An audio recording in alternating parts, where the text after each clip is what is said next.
Então, pessoal, como eu estava falando, né, nós temos um território característico que nós vamos levar algum tempo no país, algumas décadas ou até mesmo séculos, para que tenhamos uma identidade sonora nessa região que é considerada pelo grande dialectologista Antenor Nascentes, né, contemplada por parte de Rondônia, parte de Mato Grosso, parte de Goiás e parte de Tocantins, que quem sabe mais algum tempo possamos ter aqui algum falar que os identifique. Tudo isso por causa da migração, né, do desenvolvimento da região e da constante migração, que é a andança do próprio povo de um país para lugares diferentes, né?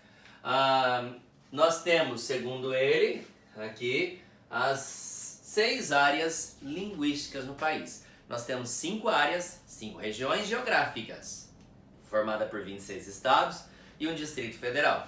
E nós temos, segundo Antenor, 6 áreas linguísticas sobre as quais já falei, que é o amazônico, o nordestino, o baiano, o fluminense, o mineiro e o sulista.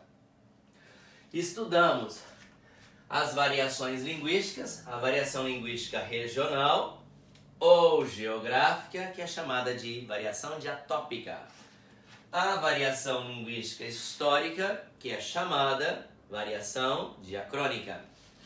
A variação linguística social, que é chamada diastrática. E a variação linguística situacional, que é chamada de variação diafásica, né? Nós damos muita ênfase na escola na variação linguística situacional.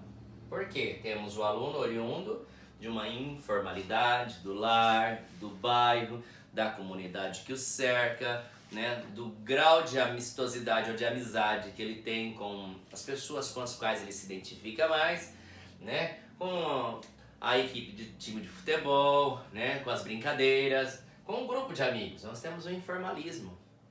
Mas ele precisa da escola para trabalhar esse formalismo, a formalidade, a norma, a língua padrão, que é cobrada dentro de uma situação, né, que é considerada socialmente, por quase todos, como a mais prestigiada, né? Então nós necessitamos, enquanto escola, ensinar as normas, as regras do idioma que falamos, para que tenhamos para as futuras gerações a mesma unidade linguística que nós herdamos de nossos antepassados.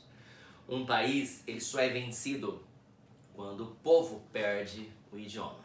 Nós temos a Grécia tão antiga e o Egito que eles permanecem com a sua pequena unidade territorial, mas com uma universalidade secular da língua falada, da língua escrita. Porque a Grécia perdeu muitas guerras, mas não perdeu a guerra intelectual. Roma conquistou territórios, um grande império romano, mas por ausência de uma cátedra, de um sistema rigoroso, né, de ensinagem e aprendizagem do idioma, que ficou mais para a oralidade, o império cresceu e se tornou fraco, porque ele perdeu as suas arestas, perdeu o seu território. Os povos foram buscando independência e, como não tinham controle do grande império, cada região ia tendo um linguajar que predominava e ia criando as suas próprias características. Quando os romanos deram por si, já tinham perdido o grande império. Aí nós estudamos a origem das línguas românicas ou das línguas neolatinas, como português, espanhol, italiano, francês, catalão, basco, romeno. São línguas, né, todas vindas de uma mesma origem, que é a origem romana, a origem latina. A ausência de escola, de regra, de um formalismo, faz com que um povo se torne vencido. Podem tirar tudo que eu tenho, menos o meu conhecimento. Então a escola tem que garantir para o aluno a formalidade, o ensino das normas, das regras do idioma que falamos, que é a gramática formal, que é a gramática padronizada, que é a linguagem formal. E isto considerando as informais que todos nós dominamos.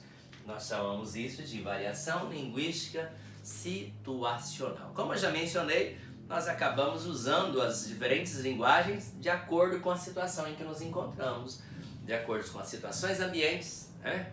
E as circunstâncias, tudo bem?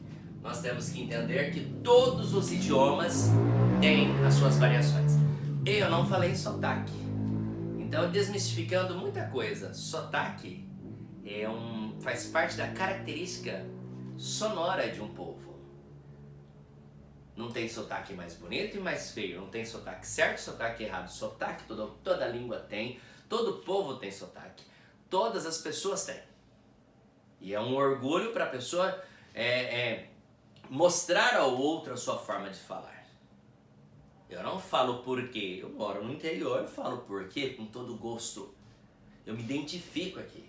Há pessoas que quando mudam de um lugar para outro, né, elas acabam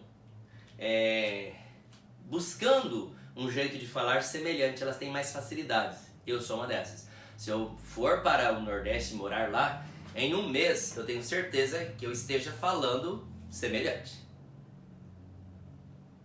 Outras pessoas têm mais dificuldades, só que você não acaba falando completamente igual, você carrega consigo muitas das suas características, né? Por exemplo,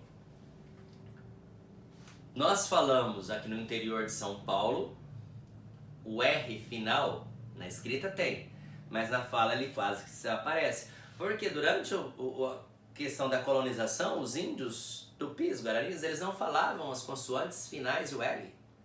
Então é justo que nós falamos, vamos escrever, vamos falar, vamos cantar, não vamos falar, vamos escrever, vamos cantar, nós subtraímos, porque tem todo um processo diacrônico aí, geográfico, histórico, né, falando assim, situacional da época, social do momento lá, em que se perpetuou essa linguagem para nós, paulistas, parte do Paraná, né?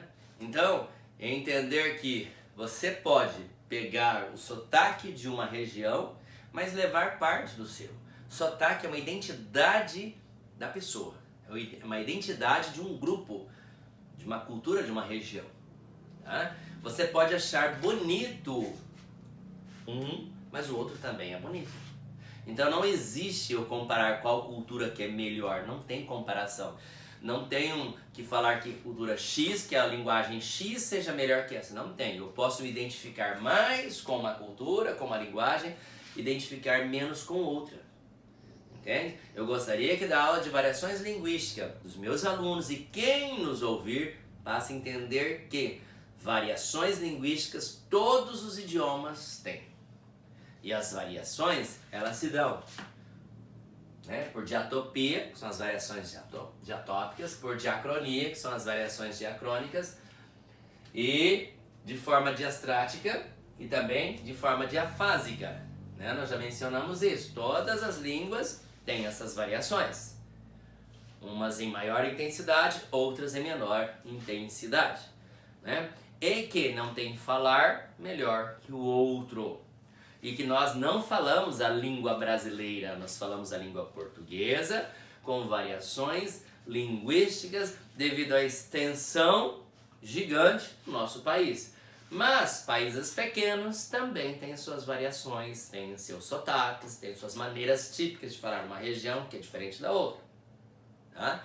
Então que ficasse bem claro isso. E que cabe à escola agregar as linguagens diferentes, porque cada aluno, cada pessoa que entra no universo escolar, ela é oriunda de algum outro lugar com culturas diferentes. Então a escola agrega tudo isso e trabalha para a perpetuação do idioma nacional, a gramática formal. Então, é a linguagem de prestígio social colocada por muitos, porque é a linguagem técnica, acadêmica, universal, científica, entende? E é que nós tenhamos uma identidade nacional que nos une de norte a sul, leste a oeste.